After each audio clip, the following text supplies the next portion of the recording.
Hello everyone, welcome to Jack and Jill Academy, the Infinite Knowledge Hub. Please watch the video till the end. Also like and share it if you find it useful. Kindly subscribe to our YouTube channel and press the bell icon for latest updates. Hello student, कैसे हैं आप सब लोग। मैं चंदन सोलंकी आप सबका आज की क्लास में स्वागत करता हूं। हमने मेटल और नॉन मेटल में अभी तक 3 पार्ट को देखा है और उन तीनों पार्टों में हमने क्या देखा। चैप्टर की स्टार्टिंग में सबसे पहले ये देखा कि मेटल्स और नॉन मेटल क्या होते हैं, उनकी डेफिनेशन, और जो मेटल और नॉन मेटल दोनों होते हैं वो होते हैं हमारे मेटलॉइड। फिर हमने फर्स्ट पार्ट में उनकी डेफिनेशन, उनकी फिजिकल प्रॉपर्टीज़ को डिस्कस किया। पार्ट 2 एंड पार्ट 3 में हमने मेटल और नॉन मेटल की केमिकल प्रॉपर्टीज़ को देखा। केमिकल में क्या होता है कि कोई सब्सटेंस दूसरे सब्सटेंस के साथ रिएक्शन करके क्या प्रोडक्ट बनाता है, तो वो उसमें क्या चेंजेस देखने को मिलते हैं, कौन सी गैस इवॉल्व होती है, कौन सा प्रेसिपिटेट फॉर्मेशन होता है, ये सारी चीज़ें हमने मेटल के सेकेंड और थर्ड पार्ट में देखी है। आज हम करने जा रहे हैं इसका पार्ट नंबर 4। अब हमारा physical and chemical properties of metal तो हो चुका है। अब इसमें हम थोड़ा चैप्टर में कंटिन्यू करते हैं और देखते हैं कि जो कंपाउंड्स बनते हैं हमारे आयनिक या कोवेलेंट जो भी है कंपाउंड, उनकी प्रॉपर्टीज़ क्या होती है, और भी जो टॉपिक चैप्टर के सब पार्ट हैं उनको 1 बाय 1 कवर करने की कोशिश करते हैं। तो आइए, आज की हमारी पहली हेडिंग है properties of ionic compounds. Properties of ionic compounds. अब आयनिक कंपाउंड्स क्या होते हैं बेसिकली, जिसमें आपका मैंने लिख दिया कि AB एक मेरा आयनिक कंपाउंड है। अगर AB मेरा एक आयनिक कंपाउंड है तो जो ये आगे वाला जो एलिमेंट होगा फर्स्ट, वो कैसा होगा, पॉजिटिव, जैसा कि केमिस्ट्री में, और पीछे वाला एलिमेंट क्या होगा, नेगेटिव, जैसा कि जनरली केमिस्ट्री में होता है। ठीक है, एक आयनिक कंपाउंड में वो जो कंपाउंड है वो अपने डिफरेंट आयंस में क्या हो जाएगा, ब्रेक हो जाएगा, प्लस में और माइनस में। और हमें पता है कि अगर किसी भी सॉल्यूशन में आयंस आ जाएं, आयंस क्यों आएंगे, क्योंकि यहाँ तो कोई एलिमेंट इलेक्ट्रॉन को रिलीज करेगा, यहाँ कोई एलिमेंट इलेक्ट्रॉन को गेन करेगा। अगर इलेक्ट्रॉन को रिलीज करता है, अपने से इलेक्ट्रॉन को बाहर निकाल रहा है, तो उस पर चार्ज कैसा आएगा, पॉजिटिव। क्यों आएगा, क्योंकि वो इलेक्ट्रॉन को कम कर रहा है, और इलेक्ट्रॉन का खुद का चार्ज क्या होता है, नेगेटिव। इसलिए जो इलेक्ट्रॉन रिलीज स्पीशीज होती है वो कैसी होती है, पॉजिटिव। और इलेक्ट्रॉन को गेन करना, तो एक न्यूट्रल कंपाउंड है, उसने इलेक्ट्रॉन को गेन किया एलिमेंट ने, है ना, तो क्या होगा कि इलेक्ट्रॉन पर चार्ज क्या होता है, खुद का नेगेटिव। तो अगर कोई एलिमेंट इलेक्ट्रॉन को गेन करेगा तो उस पर चार्ज कैसा आ जाएगा, नेगेटिव, है ना। तो यही हम आयनिक कंपाउंड्स की प्रॉपर्टीज़ के बारे में देखते हैं। फर्स्ट वाली प्रॉपर्टी है वो है फिजिकल नेचर, कि इनका नेचर कैसा होगा। Ionic compounds are solid and somewhat hard because of the strong force of attraction between the positive and the negative ions. अभी मैंने आपको बताया कि मेरा AB अगर एक आयनिक कंपाउंड है तो ये A क्या होगा, पॉजिटिव, B क्या होगा, नेगेटिव। आपको पता है पॉजिटिव और नेगेटिव क्या है, ऑपोजिट चार्ज। ऑपोजिट चार्ज के बीच में क्या होगा, अट्रैक्शन, रिपल्शन तो होगा नहीं। तो अगर ऑपोजिट चार्ज के बीच में अट्रैक्शन है तो इसका मतलब क्या हुआ कि जैसे कि वो दोनों एक दूसरे से एक स्ट्रॉन्ग बॉन्ड से अटैच हैं। उनको अगर हम सेपरेट आउट करना चाहें तो उसमें हमें क्या होगा, मैक्सिमम एनर्जी की रिक्वायरमेंट होगी। तो इसलिए यहाँ पर आ गया फिजिकल नेचर में कि आयनिक कंपाउंड में एक होता है पॉजिटिव, दूसरा होता है नेगेटिव, और उनके बीच में जो फोर्स होता है वो बॉन्ड ऑफ अट्रैक्शन क्या होता है, स्ट्रॉन्ग होता है। This compounds are generally brittle and break into pieces when pressure is applied.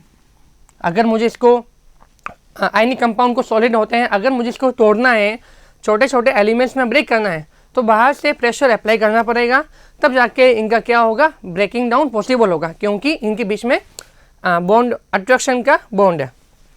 Second point, melting and boiling points. तो पहले में हमने इनका फिजिकल नेचर देख लिया कि सॉलिड होते हैं और इनके बीच में क्योंकि पॉजिटिव और नेगेटिव है तो स्ट्रॉन्ग बॉन्ड ऑफ अट्रैक्शन है। सेकेंड देखते हैं कि इनका MP मेल्टिंग और BP that is boiling point क्या है। Ionic compounds have high melting and boiling point. This is because a considerable amount of energy is required to break the strong interionic attraction. First point में मैंने आपको क्या बताया अभी, just जो explanation दिया वही इसमें आ गया. मैंने बोला कि भाई पॉजिटिव और नेगेटिव आयन है, बीच में क्या है, स्ट्रॉन्ग बॉन्ड ऑफ अट्रैक्शन है. उसको ब्रेक करने के लिए आपको बाहर से प्रेशर अप्लाई करना पड़ेगा. अगर आप बाहर से प्रेशर अप्लाई कर रहे हैं, हीट अप्लाई कर रहे हैं उसको ब्रेक डाउन करने के लिए, तो इसका मतलब क्या हुआ कि इनका बॉइलिंग और मेल्टिंग पॉइंट क्या होगा, हाई होगा. ओके. थर्ड नंबर है सॉल्युबिलिटी. अभी सॉल्युबिलिटी मतलब ये वाटर में सॉल्युबल है या नहीं है और अपने आयंस में ब्रेक होते हैं या नहीं है, वो सॉल्युबिलिटी में आएगा. Electrovalent compounds are generally soluble in water and insoluble in solvent such as kerosene, petrol, etc. अब अगर कोई एक कंपाउंड आयनिक है ना तो वो वाटर में क्या होगा, सॉल्युबल होगा जनरली. और ये जो लिखा है केरोसिन, पेट्रोल, इसको हम बोलते हैं ऑर्गेनिक में, है ना. ये सारी चीज़ें क्या है, ऑर्गेनिक है. ये ऑर्गेनिक में क्या होगा, इनसॉल्युबल होगा. ओके. ये सारी चीज़ें 11th-12th में और भी डिटेल से आती है, लेकिन आप अगर अभी के लेवल के लिए समझें तो जो भी आपका आयनिक कंपाउंड होगा वो वाटर में जनरली क्या होगा, सॉल्युबल ही होगा. और ये केरोसिन हो गया, पेट्रोल हो गया, डीजल हो गया, इनमें क्या रहेंगे, इनसॉल्युबल. कंडक्शन ऑफ इलेक्ट्रिसिटी, क्या इनमें इलेक्ट्रिसिटी होगी कि नहीं होगी, बिल्कुल होगी. कैसा होगी सर, क्योंकि ए है पॉजिटिव, बी है नेगेटिव. पॉजिटिव आया इलेक्ट्रॉन के रिलीज की वजह से और माइनस चार्ज आ गया इलेक्ट्रॉन के गेन की वजह से. और ये जो इलेक्ट्रॉन है ना वही क्या कराता है, कंडक्टिविटी या इलेक्ट्रिसिटी को प्रोड्यूस करता है. क्योंकि आपने फिजिक्स में भी पढ़ा होगा कि करंट क्यों फ्लो होता है, आई. आगे मैं बोलूँ कि मेरा करंट आई फ्लो क्यों होता है, क्योंकि इलेक्ट्रॉन की वजह से. इलेक्ट्रॉन मूव होंगे तभी तो उस सर्किट में, उस पाथ में क्या होगा, इलेक्ट्रिसिटी, या हम कहेंगे कि लाइट प्रोड्यूस होगी. तो the conduction of electricity through a solution involve the movement of charge particle. और ये चार्ज पार्टिकल क्या है, मेरे electron. A solution of an ionic compound in water contains ions which move to the opposite electrode when electricity is passed through the solution. अब positive और negative ions में break तो हो जाता है. ओके. अगर मैं इनमें इलेक्ट्रिसिटी पास करूँगा तो पॉजिटिव आयन जो है मेरे वो कहाँ मूव करेंगे, नेगेटिव की तरफ, मतलब एनोड से कैथोड की तरफ और कैथोड से एनोड की तरफ. और ये नेगेटिव वाले कहाँ मूव करेंगे सॉल्यूशन में, पॉजिटिव, जहाँ होगा मेरा इलेक्ट्रोड, उस पॉजिटिव इलेक्ट्रोड की तरफ ये आयंस मूव करेंगे. तो इतना ही था इनकी फिजिकल प्रॉपर्टीज में. और देखिए ये वाला paragraph, ionic compounds in the solid state do not conduct electricity. ये वाला पॉइंट बोल रहा है जो हमने पीछे वाला पॉइंट डिस्कस किया था अभी, कि कंडक्शन ऑफ इलेक्ट्रिसिटी के अंदर ये पॉइंट है कि आयनिक कंपाउंड जो होते हैं वो सॉलिड स्टेट में इलेक्ट्रिसिटी प्रोड्यूस नहीं करते हैं. क्यों, क्योंकि movement of ion in the solid is not possible due to their rigid structure. अगर सॉलिड है तो उस सॉलिड में सारे के सारे मॉलिक्यूल्स, सारे एटम, हम कह सकते हैं वो क्या है, आपस में स्ट्रॉन्ग बॉन्ड ऑफ अट्रैक्शन से क्या है, अटैच्ड है. अगर वो अटैच्ड हैं तो उसने अपने आयंस में ब्रेक नहीं किया है. और जब तक मुझे आयंस नहीं मिलेगा तो चार्ज पार्टिकल नहीं आएंगे, और चार्ज पार्टिकल नहीं आएंगे तो मेरा इलेक्ट्रिसिटी प्रोड्यूस कैसे होगी. तो वही इसमें रीज़न है. But ionic compounds conduct electricity in the molten state. Solid में तो नहीं करेगा लेकिन मोल्टन में कर सकता है, क्योंकि मोल्टन में वो थोड़ा क्या होगा, उसमें थोड़ा लिक्विड मिक्स होगा, पिघला हुआ होगा ना थोड़ा, इस वजह से. This is possible in the molten state since the electrostatic force of attraction between the oppositely charged ions are overcome due to the heat. Thus, the ions are move freely and conduct electricity. तो अगर आपसे पूछ ले कि ionic compound कौन सी state में electricity produce करते हैं, सॉलिड में है या मोल्टन में, तो ऑब्वियसली मोल्टन स्टेट में थोड़ा, या उनका एक्वस सॉल्यूशन हो, कोई उनका सॉल्यूशन कैसा हो, वाटर में सॉल्युबल हो या एक्वस सॉल्यूशन हो, उनके साथ थोड़ा वाटर मिक्स हो, तभी वो क्या कर सकते हैं, अपना चार्ज पार्टिकल्स में ब्रेक होंगे और इलेक्ट्रिसिटी प्रोड्यूस होगी. एक सॉलिड में तो इलेक्ट्रिसिटी प्रोड्यूस कैसे होगी. नेक्स्ट जो हमारी हेडिंग है वो है अकरनेंस ऑफ मेटल्स। क्या है स्टूडेंट? अकरनेंस of metals. कि इतने सारे जो मेटल्स हमने पढ़े, सोडियम आ गया, मैग्नीशियम है, जिंक है, आयरन है, सिल्वर है, गोल्ड है ना, ये हमें नेचर से मिलते कैसे हैं? तो इसी के बारे में थोड़ा चैप्टर में और डिटेल में आप पढ़ेंगे। आप देखना यहाँ पे फॉर एग्जांपल मैंने बोला कि सोडियम, तो सोडियम हमें नेचर से मिलता है रॉक सॉल्ट के फॉर्म में, है ना।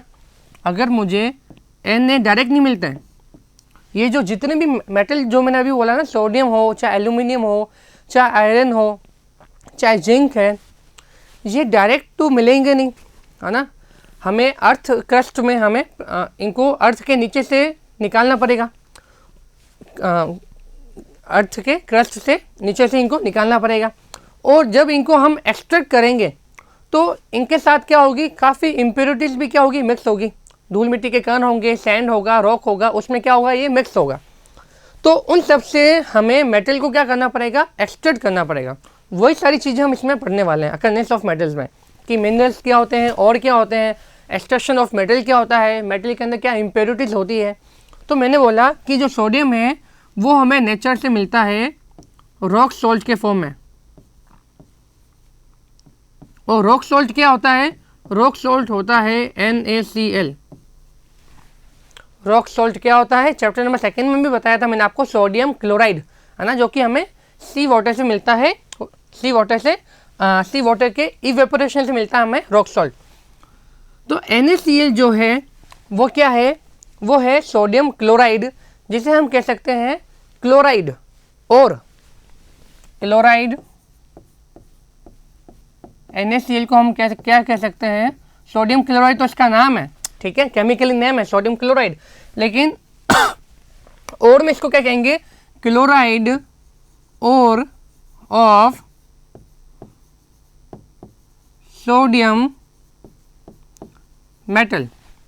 कि ये क्लोराइड और है ना, ये और क्या होता है अभी मैं आपको समझाता हूँ। ORE जो लिखा है, मिनरल क्या होता है काफ़ी को पता होगा, लेकिन काफ़ी जनों को मैं बता रहा हूँ जिनको नहीं पता है। क्लोराइड और ऑफ सोडियम मेटल, मैं जस्ट एग्जांपल ले रहा हूँ कि जो जितने भी डायरेक्ट मेटल है हमें वो फ्री स्टेट में नहीं मिलेंगे कभी भी, वो डिपेंड करता है उनकी रिएक्टिविटी पे। अगर कोई मेटल बहुत ही ज़्यादा रिएक्टिव है, अगर कोई मेटल बहुत ही ज़्यादा रिएक्टिव है तो वो किसी न किसी दूसरे सब्सटेंस से रिएक्शन कर लेगा और वो हमें उसके ऑक्साइड या सल्फाइड या क्लोराइड ऐसे फॉर्म में मिलेगा, कार्बोनेट के फॉर्म में।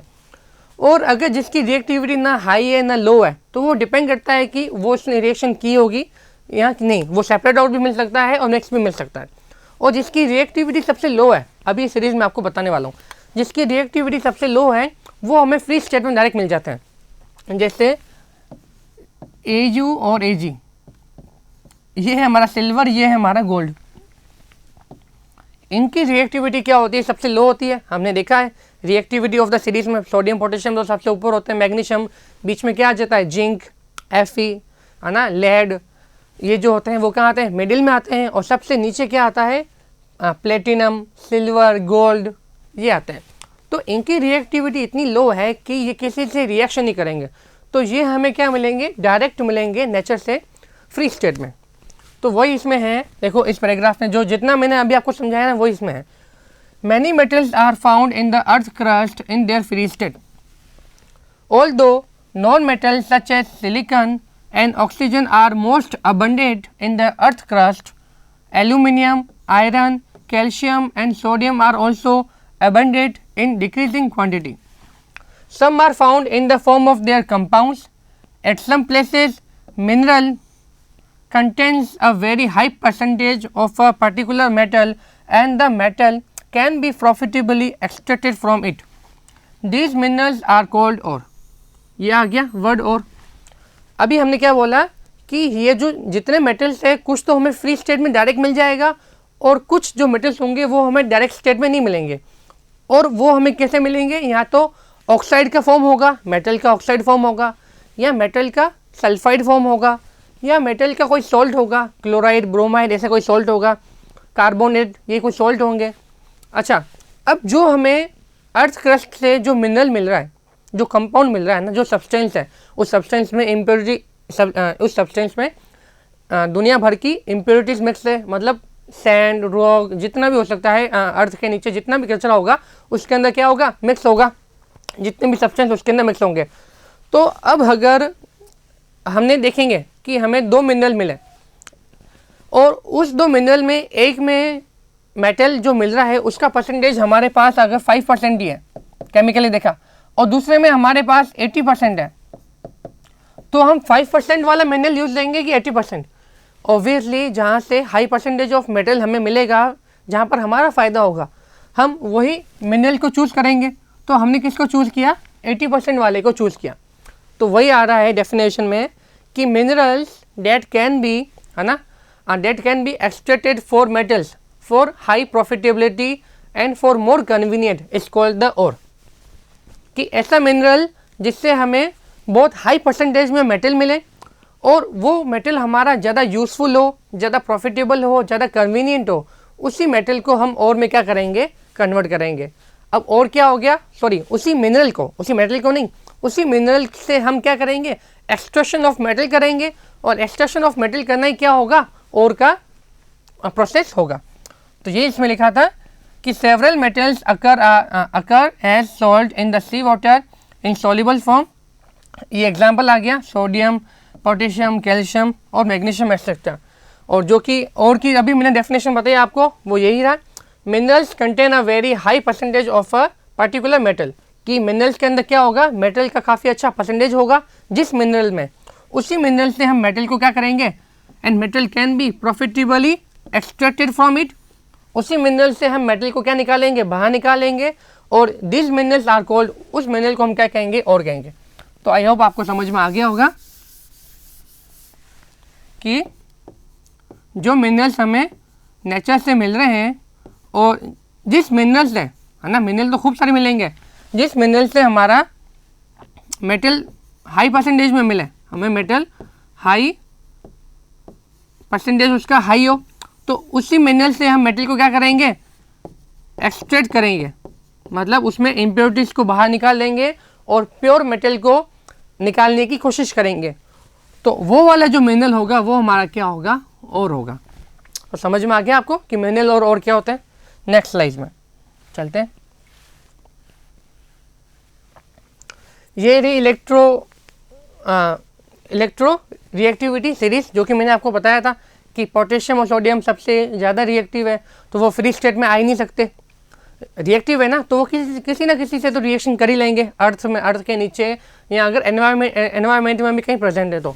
और जो मिडिल में आता है उनको हम सल्फाइड या ऑक्साइड के फॉर्म में मिलते हैं, तो उनको हम रिडक्शन टेक्निक के थ्रू ऑब्टेन करते हैं। और लास्ट में जो आते हैं ये गोल्ड, सिल्वर, प्लेटिनम, इनको फ्री स्टेट से ही, मतलब ये इतने लो हैं रिएक्टिव कि ये किसी से रिएक्शन नहीं करेंगे, तो इनको हम फ्री स्टेट में डायरेक्ट निकाल सकते हैं।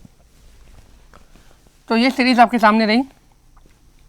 सोडियम, ये है पोटेशियम के, सोडियम, कैल्शियम, मैग्नीशियम और एल्यूमिनियम, ये क्या है? हाई रिएक्टिव है। तो इनको हम कैसे करेंगे सेपरेट आउट? इलेक्ट्रोलाइसिस के through.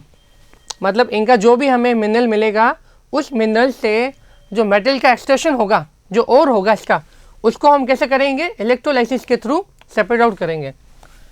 Zinc, Zn zinc, Fe iron, Pb हो गया हमारा लेड, Cu हो गया हमारा copper.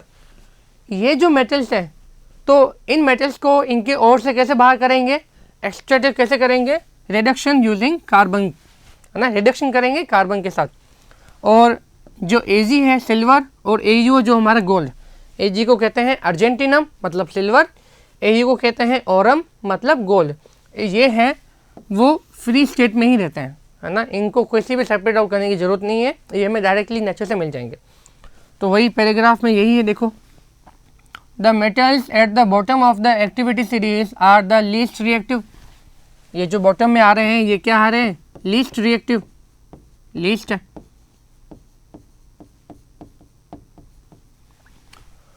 They are often found in the free state, है ना, ये हमें जनरली फ्री स्टेट में मिल जाएंगे। For example gold, silver, platinum and copper are found in their free state. Copper and silver are also found in the combined state is their sulphide और oxide और। अब इसने क्या बोला कि इसमें से जो फ्री स्टेट में कॉपर और सिल्वर है ये आपको दो तरीके से मिल सकता है, फ्री स्टेट में भी मिल सकता है या इसका कोई और होगा, क्या होगा इसका कुछ ये और के फॉर्म में भी मिल सकते हैं, और इनका जो और होगा वो क्या होगा, या तो ऑक्साइड होगा, इनका जो और होगा या तो ऑक्साइड होगा, यहाँ पे कैसा होगा स्टूडेंट आपका सल्फाइड और होगा, है ना, या तो ऑक्सीजन के फॉर्म में होगा या सल्फर के फॉर्म में इसका कंपाउंड होगा। उस कंपाउंड में से हम इस कॉपर को या सिल्वर को एक्सट्रैक्ट कर देंगे। The metal at the top of the activity series, जो कि टॉप पे आ रहे हैं हमारा पोटेशियम, सोडियम, कैल्शियम, मैग्नीशियम और एल्यूमिनियम, ये फ्री स्टेट में नहीं हो सकते हैं, है ना, ये इतने रिएक्टिव है that they are never found in the nature as the free element, ये फ्री एलिमेंट में नहीं आ सकते, ये अपने ऑक्साइड में आएंगे, कोई कार्बोनेट में आएगा, कोई सल्फर में आएगा, सल्फर वाला और होगा इसका, तो उसमें से इस मेटल को क्या करना पड़ेगा, हमें सॉल्ट के फॉर्म में और मेटल को एक्सट्रैक्ट करना पड़ेगा।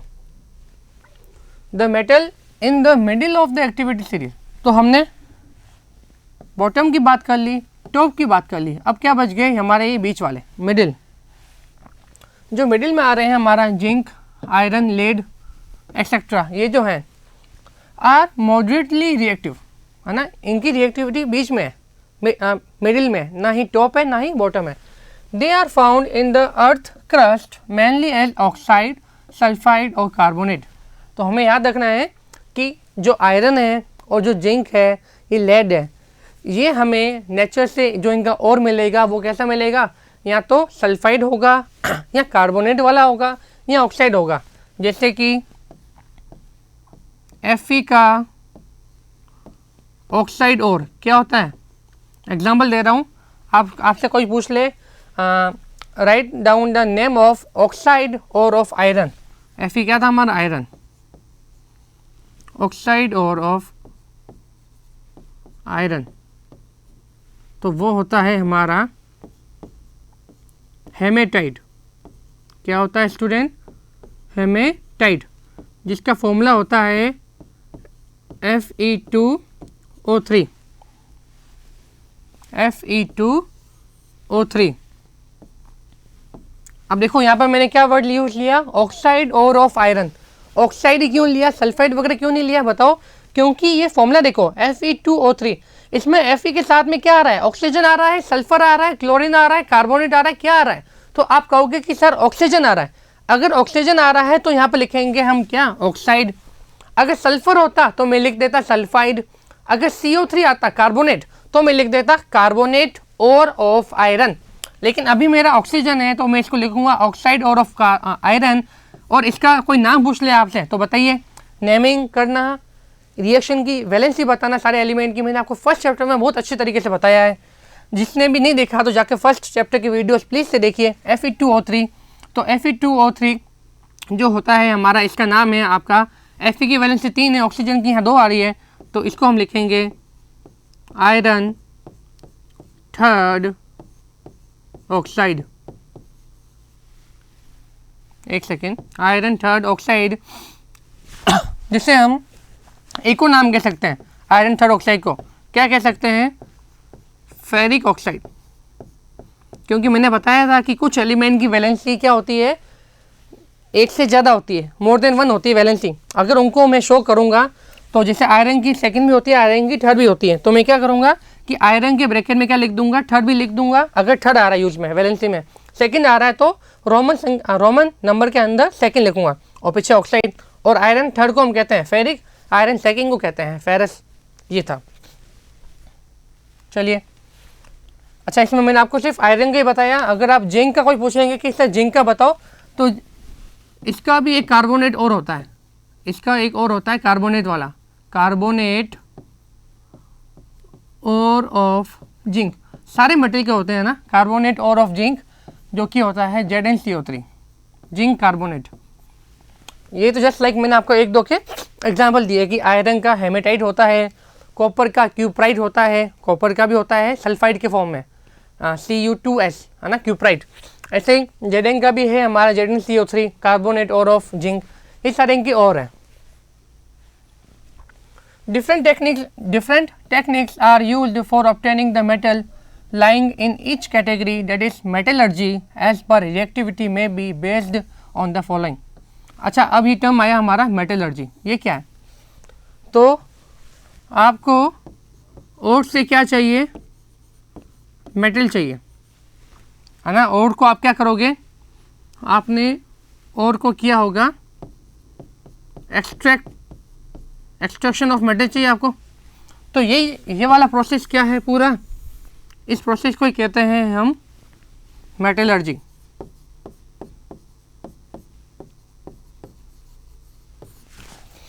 किसी भी ओर से उस ओर में इम्प्योरिटीज़ को हटाना, उसको फिजिकल या केमिकल प्रोसेस के थ्रू सेपरेट आउट करना कि भाई जो इम्प्योरिटीज़ है उसको हम फिजिकली हटा सकते हैं या केमिकली हटाएंगे. फिजिकली मतलब डायरेक्ट हटा सकते हैं, कुछ फिजिकल वाटर का प्रेशर अप्लाई करके, हीट का प्रेशर अप्लाई करके, ऐसे. और केमिकली मतलब कि अगर वो फिजिकल तरीके से इम्प्योरिटीज़ नहीं हट रही है तो उनको हम केमिकली हटाएंगे. केमिकली कैसे हटाएंगे? कोई रिड्यूसिंग एजेंट दे देंगे. जैसा कि मैंने बोला था ना कि जो मिडिल में आता है उनको हम हटाते हैं रिडक्शन यूजिंग कार्बन. तो ये क्या हुआ? केमिकल प्रोसेस हुआ. और ये क्या हो गया? हमारा फिजिकली हो गया इलेक्ट्रोलाइसिस एक तरह से. तो किसी को फिजिकली तरीके से हटा देंगे, किसी को केमिकल प्रोसेस के थ्रू हटाएंगे इम्प्योरिटीज़ को. तो ये सारे प्रोसेस होंगे, फिर उसको रिफाइन करेंगे अच्छे से और लास्ट में जाकर हमें क्या मिलेगा? हमारा मेटल मिलेगा. तो ये पूरा प्रोसेस क्या है? हमारा मेटलर्जी के अंदर आता है. मतलब extraction of metal from the ore is called the metallurgy whole process. तो इसमें देखो ये सारे प्रोसेस के बारे में बात कर रखी है, जो कि इलेक्ट्रोलाइसिस भी आया था, रिडक्शन भी आया था, रिडक्शन विद द कार्बन, और लीस्ट रिएक्टिव जो है वो तो हमें फ्री स्टेट में मिल जाता है. इलेक्ट्रोलाइसिस कहाँ यूज़ होता है? हाईली एक्टिव के लिए. रिडक्शन विद कार्बन कहाँ यूज़ होता है? मीडियम एक्टिव के लिए, मीडियम वालों के लिए. और जो सबसे लो है लीस्ट रिएक्टिविटी, वो तो हमें क्या मिल जाता है? नेचर से डायरेक्ट ही मिल जाता है. The compound of various metal found in nature as ore are mixed with impurities. अभी मैंने बताया कि जो जितने भी ओर्स मिलेंगे नेचर से उनमें इम्प्योरिटीज मिक्स होगी. वो सिलिका की हो सकती है, सिलिका सैंड की, रॉक की, कुछ भी इम्प्योरिटीज हो सकती है, like sand and rock. The various process involved in extraction of metal from their ores and their subsequent refining are known as metallurgy. That what I have explain now. अभी मैंने आपको वही एक्सप्लेन किया metallurgy क्या था, है ना. Extraction of the metal from the ore. अब उस ओर में इम्प्योरिटीज होगा, इम्प्योरिटीज को हटाना पड़ेगा फिजिकल या केमिकल प्रोसेस के थ्रू, फिर इसको रिफाइनिंग करना पड़ेगा. ये सारा प्रोसेस क्या है? ये सारा प्रोसेस मैंने बताया था अभी आपको, that is called the metallurgy. अभी आपको बताया an overview of various process. अब ये जो मैंने आपको बताया ना कि इसमें फिजिकल प्रोसेस होता है, केमिकल प्रोसेस होता है इम्प्योरिटी को हटाने के लिए, वो सारा मैं आपको अभी चार्ट में बता रहा हूँ. ये देखिए, ये आपका चार्ट हो आपके मेटलर्जी के अंदर क्या क्या हो सकता है. Conversion of ore. पहले ओर होगा तो उस ओर में से हम इम्प्योरिटीज़ को हटाएंगे. ये वाला है इम्प्योरिटीज़ को हटाने के लिए ना, फॉर रिमूविंग ऑफ इम्प्योरिटीज़. वो कैसे हटाएगा? या तो फिजिकल के थ्रू या केमिकल के थ्रू. फिजिकल में 3 प्रोसेस हो सकते हैं जनरली. हाइड्रोलिक कर सकते हैं, फ्रोथ कर सकते हैं, या मैग्नेटिक सेपरेशन कर सकते हैं. ये सारे प्रोसेस हमारे डिटेल में नहीं है. फिर भी जैसे मैं आपको हाइड्रोलिक के बारे में थोड़ा सा इंट्रोडक्शन दूं. हाइड्रोलिक में क्या होगा कि एक जालीनुमा नीचे बिकर होगा हमारा, है ना. उसमें हम क्या करेंगे कि ओर को छोटे छोटे टुकड़ों में, स्मॉल पीसेस में ब्रेक करके डाल देंगे. जैसे आटे पीसने वगैरह की जो चक्की होती है ना, वैसे वो जस्ट लाइक वैसे क्या होगी, एक चक्की होगी. तो उसमें हम डाल देंगे. तो उसमें क्या होगा कि ओर को डाल दिया तो ओर अपने छोटे छोटे स्मॉल पीसेस में ब्रेक डाउन हो गया. और फिर जो नीचे क्या लगा होगा, एक जाली लगी होगी. तो उस जाली में क्या होंगे कि उस ओर के जो पीसेस है बड़े, जो वो ब्रेक डाउन हुआ, तो वो तो उसके नीचे सेटल डाउन हो जाएंगे. फिर हम क्या करेंगे, वाटर का फ्लो करेंगे, उसमें जेट ऑफ वाटर पास करेंगे, है ना. एक जैसे झरने में एक जस्ट लाइक झरने में पानी बहता है ना, वैसा उतनी स्पीड से पानी को फ्लो करवाएंगे. तो उतनी स्पीड से पानी फ्लो डाउन करने पर क्या होगा कि जितने भी और होंगे ना हमारे, वो तो नीचे बैठ जाएंगे जाली के नीचे. और जितनी भी इम्प्योरिटीज़ होगी, क्योंकि इम्प्योरिटीज़ क्या होती है, वो होती है लाइट वेट की होती है, वो पानी के साथ बह जाएगी. तो ये होता है हाइड्रोलिक में। ऐसे कैसे इन दोनों में भी अलग अलग मेथड है। केमिकल में हम क्या करते हैं, लीचिंग का प्रोसेस करते हैं। ये भी क्या है, इम्प्योरिटीज को रिमूव करने के लिए केमिकल प्रोसेस है। Conversion of concentration to oxide, अच्छा ये वाला मेथड कहाँ काम आएगा भाई, ये वाला मेथड हमारा वहाँ काम आएगा कि अगर कोई और हमारा सल्फाइड है या कोई और हमारा कार्बोनेट के फॉर्म में है, तो अगर कोई और जो है वो नेचर से सल्फाइड के फॉर्म में मिल रहा है, यहाँ पे कार्बोनेट के फॉर्म में मिल रहा है ना, तो उस वहाँ से अगर हमें इम्प्योरिटीज़ को हटानी है तो हम रोस्टिंग या कैल्सिनेशन प्रोसेस यूज़ लेते हैं। फिर उसमें reduction of the oxide to metal करते हैं, रिडक्शन विद द कार्बन कर सकते हैं। ये जो रिडक्शन वाला जो टर्म है फर्स्ट चैप्टर में समझा रहा था, फर्स्ट चैप्टर में एक्सप्लेन किया था, सॉरी। तो रिडक्शन कैसे करेंगे, कार्बन के थ्रू भी कर सकते हैं, हीट के थ्रू भी, कार्बन मोनोऑक्साइड के थ्रू, एल्यूमिनियम मेटल के थ्रू, या इलेक्ट्रोलाइसिस। ये सारे क्या हैं, उस मेटल को रिड्यूस कर देगा। जो भी उसका सल्फाइड या कार्बोनेट फॉर्म होगा और का, उसमें से मेटल को क्या कर देगा, रिड्यूस कर देगा, मतलब बाहर निकाल देगा। और लास्ट में करते हैं इनकी रिफाइनिंग, ये फाइनल टच है ना। अच्छे से उसको रिफाइन किया जाता है, अच्छे से उसको रिफाइन किया जाएगा और प्योर मेटेरियल का फॉर्म हमें मिल जाएगा। डिस्टिलेशन वाटर के थ्रू, इलेक्ट्रोलाइसिस, लिक्वेशन, ये सारे इसके क्या है, रिफाइनिंग के मेटल्स, रिफाइनिंग ऑफ मेटल के क्या है, मेथड है। तो ओके स्टूडेंट, आज की क्लास में हमने क्या देखा, सबसे पहले आयनिक कंपाउंड के बारे में देखा, उनकी फिजिकल प्रॉपर्टीज़ के बारे में अच्छे से उसको एक्सप्लेन किया हमने कि आयनिक में प्लस माइनस होगा, स्ट्रॉन्ग बॉन्ड ऑफ अट्रैक्शन होगा, और वो सॉलिड में तो कंडक्टिविटी प्रोड्यूस नहीं करेंगे, जबकि मॉलिक्यूलर स्टेट में कंडक्टिविटी प्रोड्यूस करेंगे। फिर हमने मेटलर्जी को पूरा देखा, मेटलर्जी का थोड़ा ओवरव्यू पूरा ले लिया कि हमें अर्थ से मिनरल मिलते हैं, और जिस मिनरल में हाई परसेंटेज ऑफ मेटल हो, जहाँ से हमें फ़ायदा हो, कन्वीनियंट तरीके से हमें लो कॉस्ट में मिल जाए, तो उसको हम एक और में कन्वर्ट करते हैं। फिर उस और से एक्सट्रैक्शन ऑफ मेटल है, जो कि इम्प्योरिटीज़ को शट डाउन करना, चाहे फिजिकल के थ्रू, चाहे केमिकल के थ्रू, चाहे रिडक्शन टेक्निक के थ्रू, फिर इसको रिफाइन करना, ये सारा प्रोसेस क्या था, मेटलर्जी। उसमें हमने देखा कि जो हाई रिएक्टिव है, सोडियम, पोटेशियम, इनको हम इलेक्ट्रोलाइसिस के थ्रू करते हैं। जो बीच में आते हैं जिंक, आयरन, इनको हम रिडक्शन टेक्निक के थ्रू सेपरेट करते हैं। और जो लीस्ट रिएक्टिव है जो लीस्ट रिएक्टिव है हमारे गोल्ड, सिल्वर, प्लेटिनम, इनको हम फ्री स्टेट में डायरेक्ट मिल सकते हैं, है ना। इनको कुछ भी टेक्निक जरूर नहीं है, ये नेचर से हमें डायरेक्ट फ्री स्टेट में मिल जाएंगे। तो ये पूरा प्रोसेस हमने मेटलर्जी के आज के क्लास में देखा। आज की क्लास में इतना ही, बाकी का जो भी कंटेंट होगा हम अपने नेक्स्ट वीडियो में कंटिन्यू करेंगे। Thank you. Thank you for watching the video.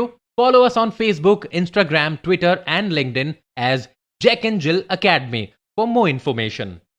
You can also download Jack and Jill Academy's app from Play Store for online courses related to school education from pre-primary to senior secondary level. Competitive exams like NTSC, NDA, CLAT, JEE, NEET, and multi-activities like yoga, art and craft, dance, music, self-defense, and many more.